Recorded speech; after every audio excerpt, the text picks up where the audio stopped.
Նույն տապանում հյուրընկալել եմ Հայաստանի Շնորհապետական կուսակցության նախագահ քաղաքական գիտությունների թեկնածու Գուրգեն Սիմոնյանին, պարոն Սիմոնյան, շնորհակալ եմ հրավերն ընդունելու համար։ Շնորհակալ եմ հրավիրելու համար։ Գրեթե ամենօրյա ռեժիմով լսում ենք 2026 թվականին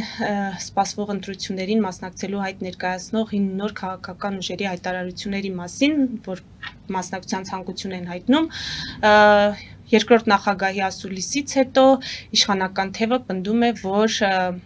քաղաքական ուժերը պետք է հանրությունը շատ ուշադիր լինի, նրանք կարող են ներկայանալ իբրև իրարից տարբերվող ուժեր, բայց վերջում միավորվելու են եւ կրկնելու են Գյումրիի սցենարը։ Հիմա դուք նախ ինչ տպավորություն ունեք արդեն դաշտում հայտնված ուժերի դասավորությունների հետ կապված մեզ ինչ պայքար է սպասվում, եւ երկրորդը որպես շնորհապետական կուսակցության նախագահ դիտարկում եք հնարավորություն դաշտում եղած ուժերի հետ համագործակցություն։ Ոչ բոլորի հետ։ Դաշտում եղած ուժերը մեր կողմից հայտարարված այդ լուսանցքում մնացած ֆանտոմներն են եւ նոր ուժերը, որոնք որ նախկին 3 նախագահների եւ ներկայիս վարչապետի քաղաքական ուժերը չեն եւ նրանց սպասարկող արբանյակ ուժերը չեն։ Ինչ վերաբերվում է երկրորդ նախագահի մամուլի ասուլիսին, գիտեք, ես չեմ կարծում, որ իշխանական падգամավորների պնդումը իրականության մեջ տեղ ունի, որտեղ երկրորդ նախագահը քաղաքական կապիտալ չունի։ Բացարձակապես չունի եւ իմ գնահատմամբ Ռոբերտ Քոչարյանի անընդհատ բերումը թաթերական այս ասպարեզ դա Նիկոլ Փաշինյանի պրոյեկտի համաձայն է, որտեղ Ռոբերտ Քոչարյանի իդեմս ընդդիմության Նիկոլ Փաշինյանը շատ հարմար դիրքավորվում է քաղաքական դաշտում։ Դուք չեք նկատել, որ ներկայիս գործող իշխանությունները իրենց հարմար պատումներ, նարատիվներ են առաջ մղում, որ 26 թվականի նախընտրական process-ները մոդելավոր են։ Այդ մոդելավորման մեջ ընկնում է, թե նրանց հիմնական հակառակորդ օպոնենտ ուժը ով պետք է լինի։ Նրանք ընտրել են Ռոբերտ Քոչարյանին, նկատի ունենալով հանրության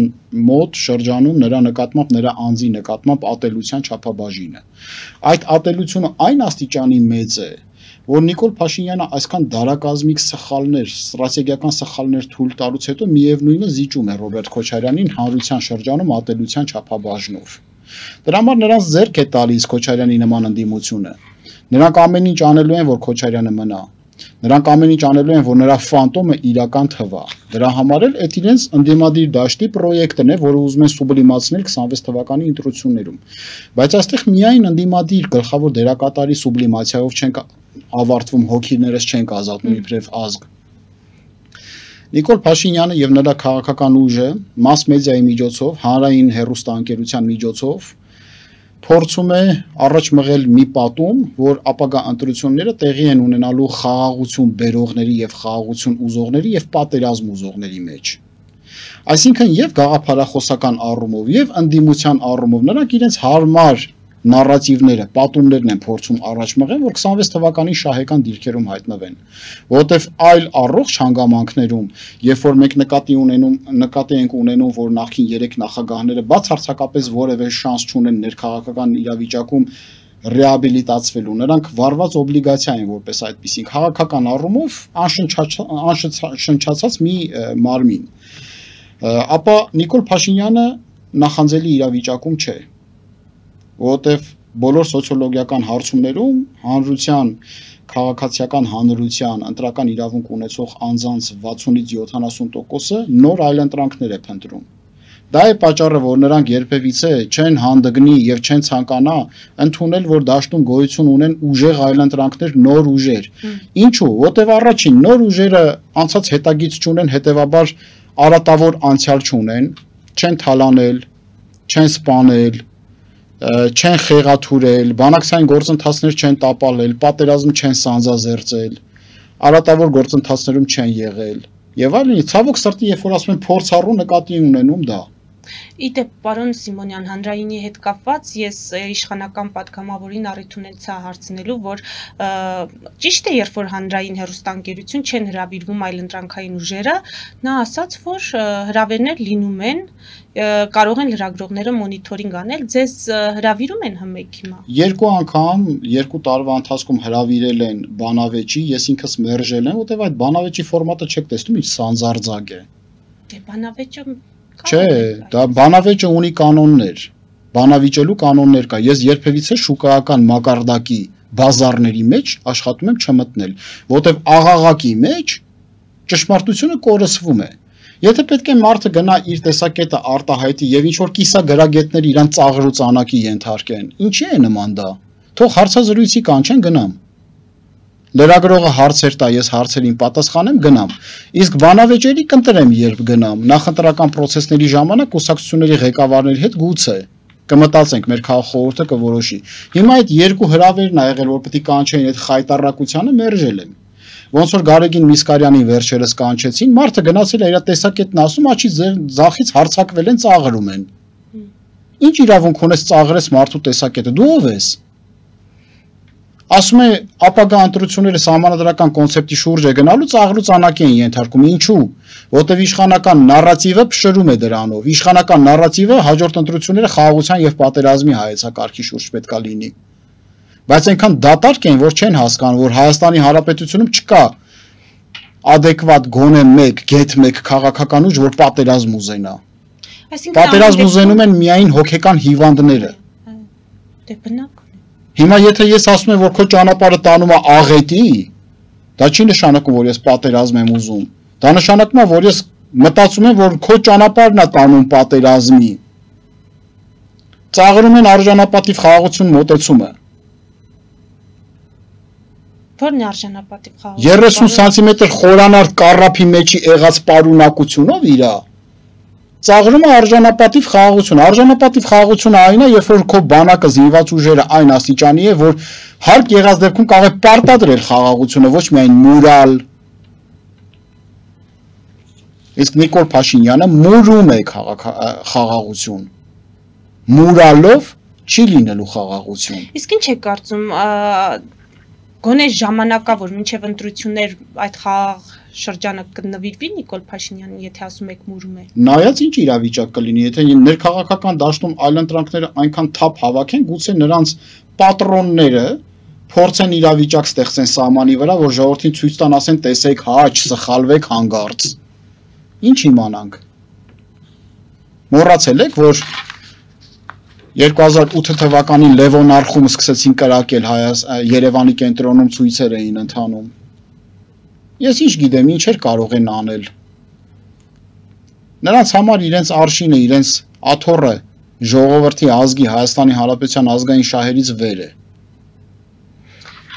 Համագործակցության մասով ինչ ասացիք, պարոն Սիմոնյան։ Համագործակցության մասով հետևյալը կարող եմ ասել, որ շնորհապետական կուսակցությունը բաց է համագործակցությունների համար, բացառապես նոր եւ առողջ քաղաքական ուժերի հետ։ Օրինակ Արման Թաթոյանին կհամարեք նոր ուժ։ Գիտեք ինչ, անուն ազգանուններ եք հնչեցնում, որ ես իմ տեսակետը ունեմ, որը որ չէի ուզենա հիմա հնչեցնել, բայց կասեմ, որ ես միջև վերջ վստահ չեմ, որ նա լիարժեք անկախ ձևավորված ուժ է։ Վստահ չեմ։ Շատ շատերը նրան կապում են երրորդ նախագահի հետ։ Եկեք կանոններ չտանք, որովհետև պարկեշտ չի լինի մարդկանց մասին ասելու։ Ես հասկանում եմ, բայց ամեն դեպքում մենք նոր ուժեր ասեմ հետևյալը, որ երբևիցե չեն ասոցիացվում նախքին 3 նախագահների ներկայիս վարչապետի հետ, նրանց սատարող, նրանց սպասարկող արբանյակ քաղաքական ուժերի եւ քաղաքական գործիչների հետ։ Այդ պարագայում բավականին խղճուկ պատկեր ունենք նոր ասվածի շուրջ։ Խղճուկ պատկեր։ Հիմա մենք նախաձեռնել ենք Հայաստանի Հանրապետության Պաշտպանության ֆորումը, որը հարթակ է ձևավորում Հայաստանի Հանրապետության սիմվոլների պաշտպանության համատեքստում։ Այդ դաշտ, որտեղ որ կհավաքվեն բոլոր պարկեշտ եւ մաքուր ուժերը, ընդ որում ին վերոնշյալ անձանց սպասարկումները չեն կարող այդ դաշտ մուտք գործել։ Հետագայում կերևա այդ դաշտում այդ մարդկանց հետ ում հետ մենք համընթաց կքայլենք, ում հետ կլինենք կառուցողական օպոզիցիա, դա էլ է նորմալ, եթե նոր քաղաքական դաշտում դու կառուցողական օպոզիցիայից անձերի չես անցնում, գաղափարախոսական պոլեմիկաների մեջ ես մտնում։ Եվ այս առումով շատ ուշագրավ է հետևյալը, որ ցանկացած կոալիցիա, ցանկացած տեսակի համաձուլվածք քաղաքական հաշվարկների վերջնարդյունքում է գալիս։ Երբևիցե անհնարին է, եթե քո քաշը, քո մասշտաբները շատ մեծ են, մանրների հետ կոալիցիա ձևավորես։ Այլ խնդիրն է, որ մանրները առանց կոալիցիայի քեզ հետ շարունակեն սիմբիոզ կեցություն ունենալ, քեզ հետ գալ։ Դա հաշվարկներ են, կարող մենք ենք մանր դուրս գալիս, ով գիտի։ Մի խոսքով բացառված է, որ դուք համագործակցեք այլ ուժերի հետ, անգամ այդ նախկին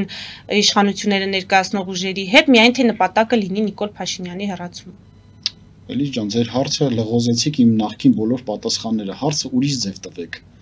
Ես չբացառեցի բոլոր առողջ ուժերի հետ համագործակցություն, այդ դուռը բաց է։ Չէ, ես ասում եմ չեք համագործակցելու նախկին իշխանության ներկայացուցիչների հետ, անգամ այն դեպքում, եթե խնդիրը դրված է Նիկոլ Փաշինյանի հեռացումը։ Հիմա ավելի մանրամասն ասեմ։ Լևոն Տեր-Պետրոսյանի, Ռոբերտ Քոչարյանի, Սերժ Սարգսյանի, Նիկոլ Փաշինյանի քաղաքական ուժերի, նրանց սպասարկող Արբանյակ քաղաքական ուժերի եւ անձանց հետ Հայաստանի Շնորհապետական կուսակցությունը երբեք չի համագործակցելու, անգամ եթե մենք պարտվենք։ Անգամ եթե Նիկոլ Փաշինյանին հեռացնելու ցանկությունը շատ մեծ լինի։ Անգամ եթե մենք պարտվենք։ Մենք ուզում ենք Նիկոլ Փաշինյանը հեռանա, որտեղ Նիկոլ Փաշինյանը իմ գնահատմամբ փորձանքի է վերածվել Հայաստանի Հանրապետության համար։ Բայց Նիկոլ Փաշինյանը միայնակ չի։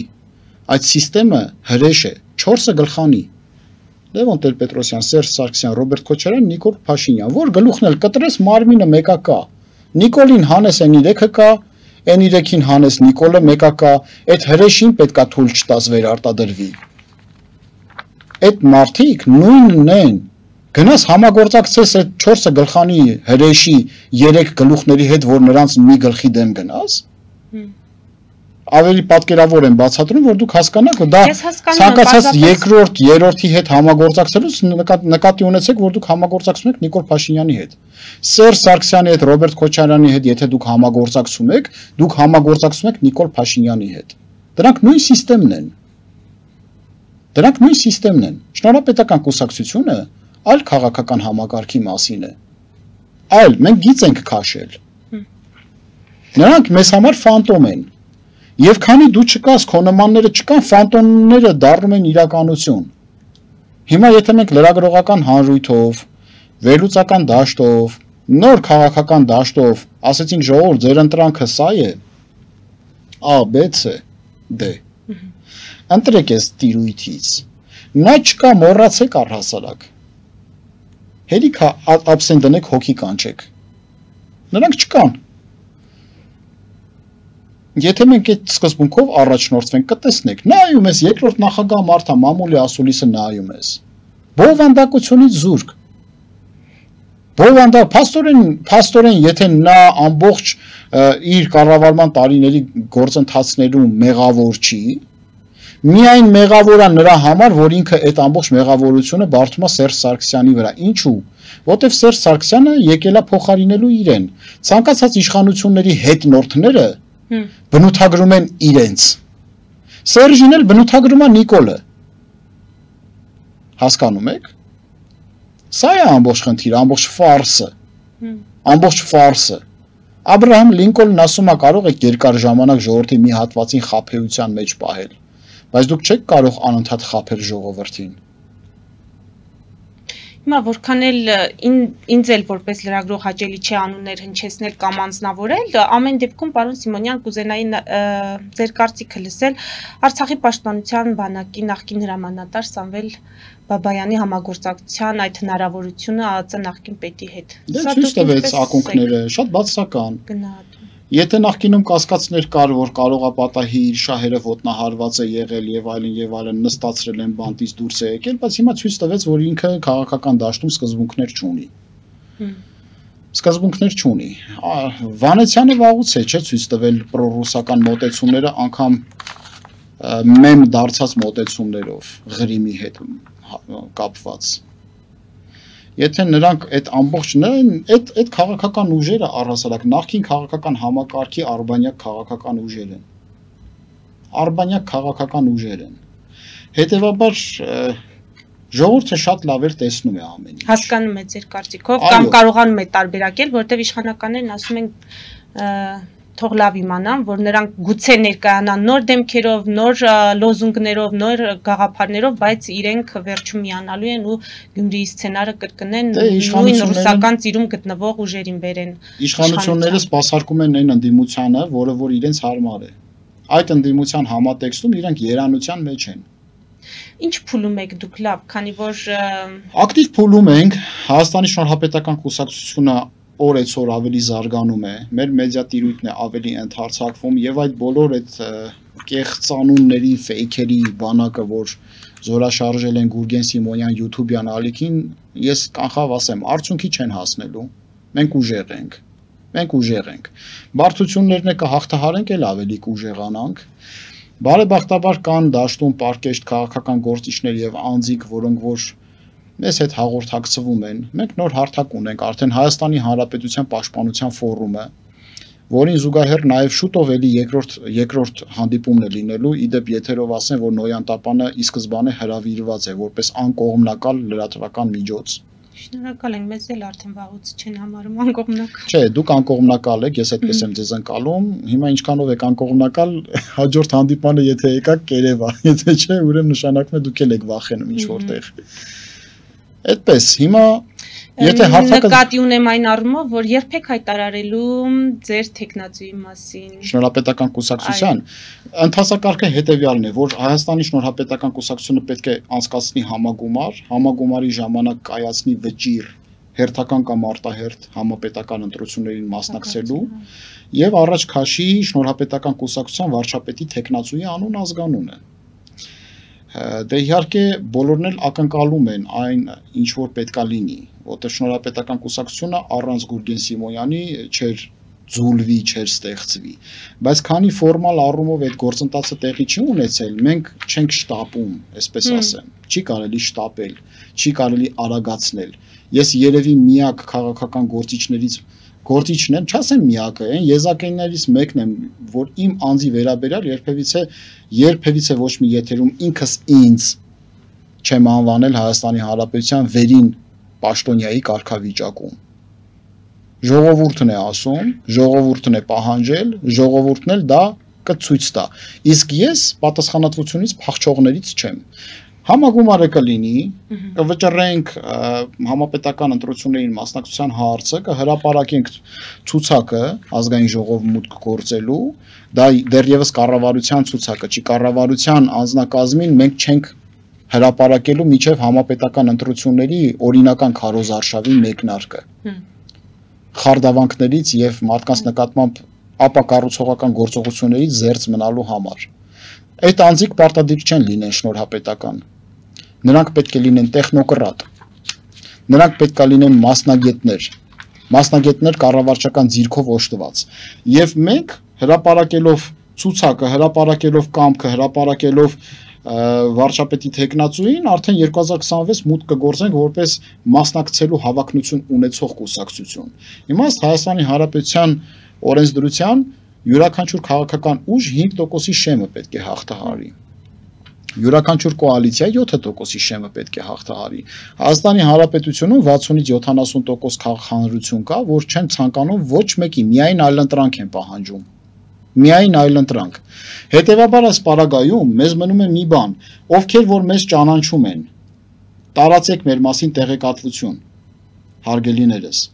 եւ կոչ Հայաստանի Հանրապետության քաղաքացիներին անպայման գնացեք ձեր քվեին տեր կանգնեք, անպայման էական չի ում կընտրեք, ընտրության օրը գնացեք ընտրատեղամաս, եկեք աննախադեպ ցուցանիշ ցույց տանք Հայաստանի Հանրապետությունում, մասնակցության 99%, կարող ենք ազգովի դա անել։ Եթե ազգովի կկարողանանք դա անել, ուրեմն մենք վերստին կապացուցենք, որ մենք անկախ եւ ինքնիշխան ապրելու իրավունք ունեցող հանրույթ ենք։ Հիմա ձեր թույլտվությամբ մեր հաղորդման երկրորդ հատվածում, պարոն Սիմոնյան, ձեզ դիմեմ որպես քաղաքագետի, այսինքն հարցերը ուղղեմ որպես քաղաքագետի։ Հիմա Թրամփը չստացավ Նոբելյան մրցանակ։ Այս լուրից հետո մեր սոցհարթակներում հատկապես կատակներ էին պտտվում, որ մարդը այս լուրից շատ վատ իրեն կզգա եւ որտեղ որ խոստացել էր կոնֆլիկտները հարթել, ձեռքերը պարզապես կքաշի, այո։ Ու բոլորը կտեսնեն, որ ձեռքերը վրանել չէր, որ կոնֆլիկտ չէր լինում։ Աշխարհաքաղաքական իրավիճակն է սպասեցնել տալիս։ Ինչ կարելի ասել, finita alla commedia։ Հիմա խեղկատակությունը ի վերջո վերջ ունեցավ, որովհետև Նոբելյան մրցանակ չեն տրամադրում ամեն մեկին, ով որ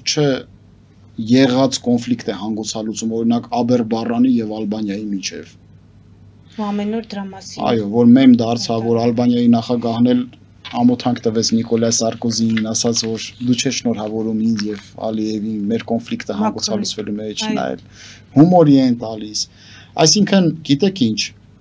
Աստվածաշնչյան կանոն է։ Կա ժամանակներ քարերը հավաքելու, կա ժամանակներ քարերը նետելու։ Համաշխարհային քաղաքականության մեջ եւ առհասարակ քաղաքական գործընթացներ կա ժամանակ հապաղելու, կա ժամանակ շտապելու։ Վայ այն իշխանությանը, որ շտապելու ժամանակներում հապաղում է, հապաղելու ժամանակներում շտապում է։ Հիմա մեր իշխանության գործողությունները որ Բայդենի ժամանակ պետք է շտապեին, Թրամփի ժամանակ պետք է հապաղեին։ Ֆելիչե ժամանակակից ատամնաբուժական կլինիկա։ Այստեղ հարմարավետությունն ու խնամքն առաջնային են։ Այստեղ կիրառվում են ատամնաբուժական ամենաժամանակակից տեխնոլոգիաներ, ճշգրիտ ախտորոշում, արդյունավետ բուժում, նուրբ փորձառություն եւ անհատական մոտեցում։ Սկսած սովորական մանրուքներից մինչև առաջադեմ ընթացակարգեր, այստեղ դուք գտնվում եք բարձր որակավորում ունեցող եւ փորձառու ատամնաբուժական մասնագետների ձեռքերում։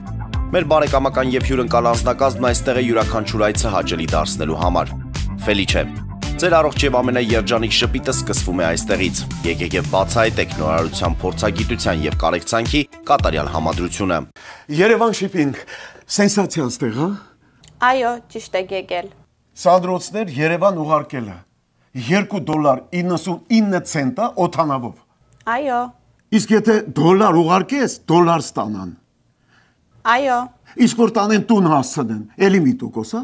2%։ Երասը ծրի է, էլի։ Ժողովուրդ սենսացիա, ծրի է։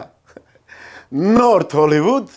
Գլենդել։ Ջաքփաթ հագուստի խանութը երկրորդ մասնաճյուղն է բացել Գլենդելի սրտում, որտեղ կարող եք ձեռք բերել եվրոպական եւ ամերիկյան ընտիր հագուստեղեն, կոշկեղեն, աքսեսուարներ, պայուսակներ ամենահարմար արժեքներով։ Նաեւ կարող եք ցանկացած ապրանք պատվիրել եւ ձեռք բերել կարճ ժամանակում։ Ջաքփաթի Գլենդելի հասցեն է 1135 North Pacific Avenue, հեռախոս 818 813 2252 Ջաքփաթ հագուստի լավագույն կենտրոնը Գլենդելում։ 60-ից ավելի ճանաչված եվրոպական բրենդների ինքնատիպ, չկրկնվող եւ մատչելի ընտրանին Fortuna Home and Country House խանութ սրահում։ Նորավոճ սպասք եւ կահույք հորեկա բնագավառի համար, տեքստիլ տնտեսական ապրանքներ, ամեն ինչ գեղեցիկ կյանքի համար։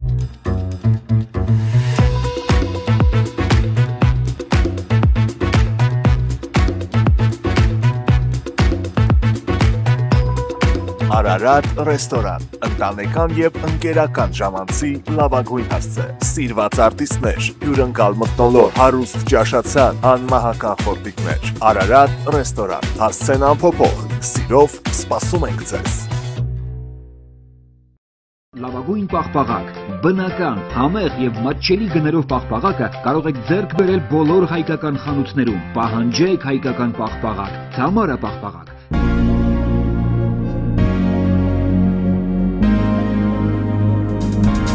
Տպագրեք ձեր գիրքը Նոյան տապան տպագրատանը, ինչպես նաև թերթեր, ամսագրեր, բուկլետներ եւ այլն։ Հասցեն քաղաք Երևան, Իսահակյան 28 առաջին հարկ։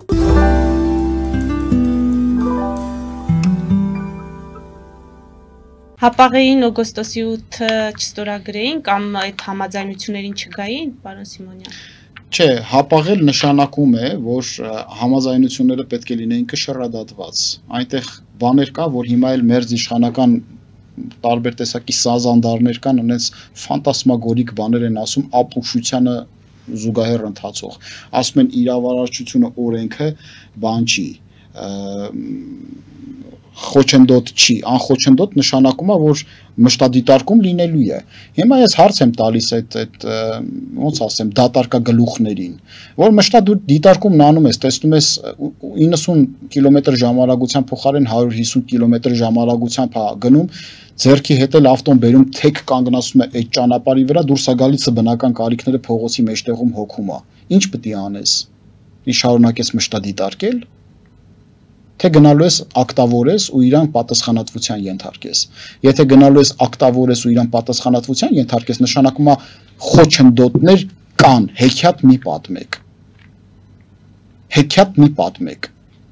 Անխոչնդոտ այդ Իրենց թվում է թե իրենց մակարդակի չափ մակարդակ չունենք, այդքան բանը չենք հասկանում, որ ասում են։ Չէ, իրենք անխոչնդոտ այլ տրամաբանության ներքո են ներկայացնում իշխանականները, ասում են Հայաստան-Վրաստան կապը անխոչնդոտ չէ, անխոչնդոտ չի, անպայման իրանք նայում են վրացիները ասում խնդիրներ առաջացնում հայերի։ Երբ որ դուք ոչ թույլատրված բեռ եք տանում սահմանի վրա, երբ որ ձեր անձնագրային անձնագրիրը մոտեցնելուց իրենք համակարգչի մեջ խնդիր են տեսնում եւ այլն, խնդիրներ լինում են։ Դա անխոչնդոտ չի։ Երբ որ ասում են անհարկի խոչնդոտներ չլինեն, բա անհարկի բառը ինչի չեք ֆիքսել։ Որ Գուրգեն Սիմոնյանն էլ թուղթը կարդա, ասի հա դա անհարկի մասին է։ Մարդը նորմալ գնում է, կանգնացրել են նեղացնում են։ Պարոն Սիմոնյան, նախորդ շաբաթ Ալիևն ու Փաշինյանը Դուշանբեում էին, այսօր Շարմ el-Շեյխում,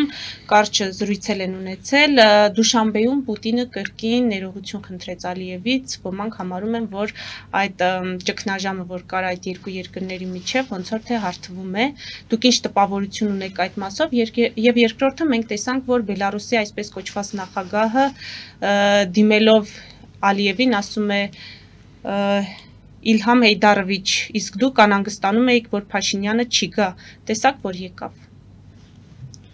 Ինձ համար շատ տհաճ է, ով ուզում է լինի Հայաստանի Հանրապետության ղեկավարը, սիրենք նրան, չսիրենք նրան, Հայաստանի Հանրապետության ղեկավար է։ Ինձ համար տհաճ է, երբ որ օտարերկրյա պետությունների ղեկավարները հեգնում եւ ծաղրում են։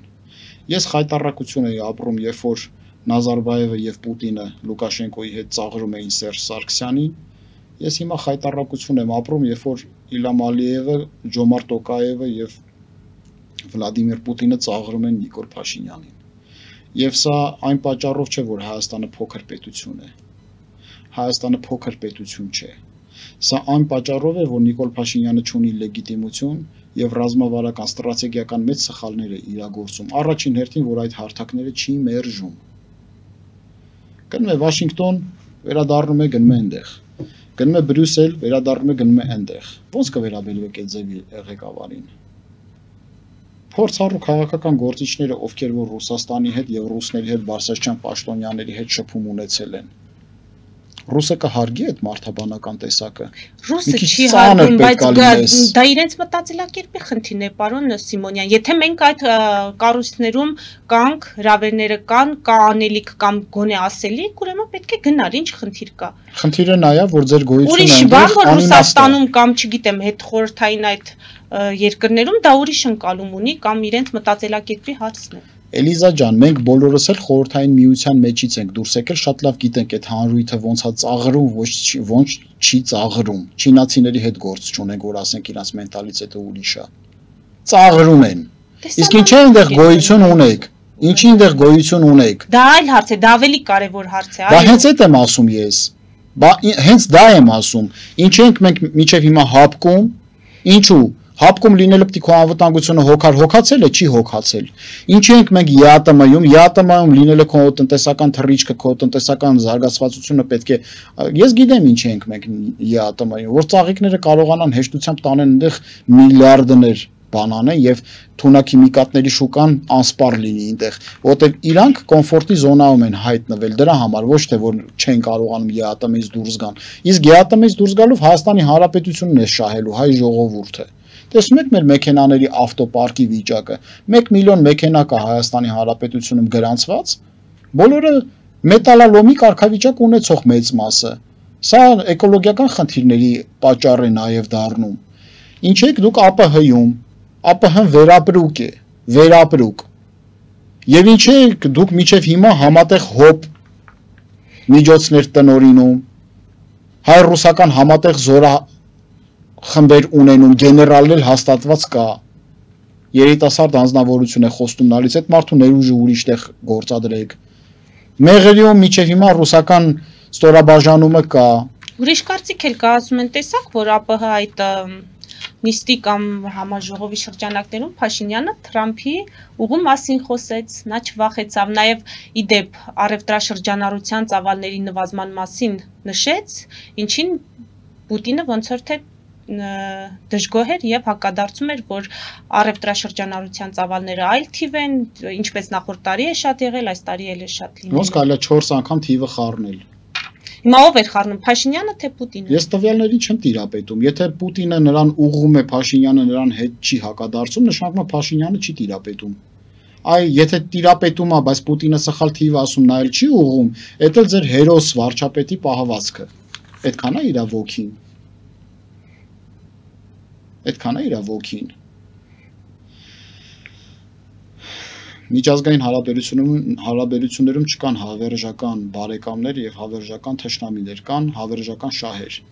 Հայաստանի Հանրապետությունը իր արտաքին քաղաքականությունը պետք է կառուցի բացառապես ազգային շահերի վրա հիմնված եւ Հայաստանի Հանրապետության ազգային շահերին հակոտնյա է ընթանում այդ հանրույթների հետ փոխադարձ կապվածությունը ներկայ իրողություններում։ Մենք ժամանակ բաց թողեցինք, ոսկե ժամանակ։ Հիմա ոչինչ, 2 տարի կարելի է հապաղել։ Հապաղելու ժամանակներում ենք 2 տարի թող հապաղեն։ Բայց կգա մի ժամանակահատված, երբ որ նորից էլի պիտի շտապենք։ Ցավոք սրտի մենք այդ ժամանակը կորսված ենք ունենալու։ Մենք Ֆրանսիային ենք դուրս բերում տարածաշրջանից։ Ինչ ենք դուրս բերում։ Բայց սա Եվրամիության դիտորդական առաքելությունը սիրուն, էլի տենց շքերթի տակ դուրս է գալու, կամ առանց շքերթի, որտեվ զուսպ ու համեստ մարդիկ են։ Դե օտար պետությունների դիտորդական առաքելությունը։ Չէ, պայմանագիրը ստորագրումից հետո։ Ստորագրել, հա, ընդհանուր պայմանագիրը ստորագրելուց հետո միևնույն է։ Այդ պայմանագիրը հա կարանք հաշտան, հա կարանք հաշտան։ Դե ինչքան կձգձգեն, այնքան ուժերը կմնան մեր երկրում։ Բայց մենք իրավունք չունենք, չէ, բախտիքը մահաճույքին քաղաքականություն արարենք։ Մեր քաղաքականությունը պետք է մեզ ռազմավարությունից ածանցվի։ Մեր քաղաքականությունը հիմա Նիկոլ Փաշինյանի օրոք ռեակցիոն քաղաքականություն է, ազդակային քաղաքականություն։ Ինչ արվում է, դրան պատասխան է տրվում կամ չի տրվում, կամ տրվում է ոչ հավասարարժեք է տրվում, բայց մենք պետք է պրոակտիվ քաղաքականություն իրականացնենք, նախաձեռնողականություն զավթենք ինչ որ տեղել։ Եվ ես դա չեմ նկատում։ Եվ ամենից սարսափելին այն է, որ ես ոչ միայն տեսնում եմ, որ իշխանությունները հակված են կառուցողական ընդդիմություն տեսնելու քաղաքական դաշտում, այլ ռեանիմացնում են ոչ կառուցողական ընդդիմությանը, իրենց շահերով պայմանավորված, փոխարենը որ կառուցողական ընդդիմություն լինի, որտեղ ցանկացած իշխանությունների համար առողջ ընդդիմությունը խթան է զարգանալու, ինքնակրթվելու, ինքն իրեն աճելու։ Ցանկացած իշխանության համար։ Վաղը այսօր որ շնորհապետական կուսակցությունը Աստծո կամոք եւ ժողովրդի քվեով դարձավ իշխանություն, մեզ ձեռ է տալու կառուցողական ընդդիմություն ունենալը։ Որտեւ եթե ընդդիմադիր դաշտդ ամուլ է, քո քաղաքականությունը վերածվում է ճահիճի։ Ամփոփելով պարոն Սիմոնյան, չեմ կարող չհարցնել 44-օրյա պատերազմի հանգամանքներն ուսումնասիրող քննիչ հանձնաժողովի զեկույցն ուղարկվեց ազգային ժողովի գաղտնի փաստաթղթերի արխիվ։ Տարբեր խնդիրների պատճառով հիմա նաև ընդդիմության անգործության հետևանք է, որ իշխանությունը կարողանում է իրեն թույլ տալ այսպես վարվել այս փաստաթղթի հետ։ Ինչ կարող ենք անել։ Ինչ կարող ենք անել։ Միակ որ հաղթենք, գնանք արխիվից հանենք։ Ժորժ ջան, քվե տվեք, գնանք հաղթենք, արխիվից հանենք, բաց ցույց տանք դա։ Ես խորհրդարանում գտնվող ընդդիմության Որ դուք նորից էլ այն հին համակարգի մասին եք խոսում, դեռ ընդդիմություն չկա։ Դեռ ընդդիմություն նույն երեսն ունեն։ Երկդեմ յանուսն են նրանք։ Եվ երկուսին էլ ձեռնտու է այդ փաստաթղթերը չհրապարակվեն, զեկույցը չհրապարակվի։ Պարանոցը կտրես երկուսն էլ կմահանա, որտեղ միևնույն պարանոցի վրա ծանրացած երկու երես են։ Ինչ ընդդիմություն խորհրդարանական։ Չկա տենց բան։ Սուտ է։ Երկուսին էլ ձեռք է տալիս, որ չհրապարակվի, այո։ Որտեղ Լեռնային Ղարաբաղի իհարկե պատերազմի եւ Լեռնային Ղարաբաղի կորստի գլխավոր պատասխանատուները բոլոր 4-ն են։ Այդ վիշապի 4 գլուխները Լևոն Տեր-Պետրոսյանից սկսած, շարունակած Ռոբերտ Քոչարյանով, շարունակած Սերժ Սարգսյանով, շարունակած Նիկոլ Փաշինյանով։ Շնորհակալ եմ։ Շնորհակալություն ձեզ։ Մեզ դիտողներին հիշեցնեմ, որ զրուցում էի Հայաստանի Շնորհապետական կուսակցության նախագահ քաղաքական գիտությունների թեկնածու Գուրգեն Սիմոնյանի հետ։ Մեր ուղիղ եթերները կարող եք դիտել Patreon-ում, նաև այդ հարթակում աջակցել մեզ էկրանին երևացող QR կոդով։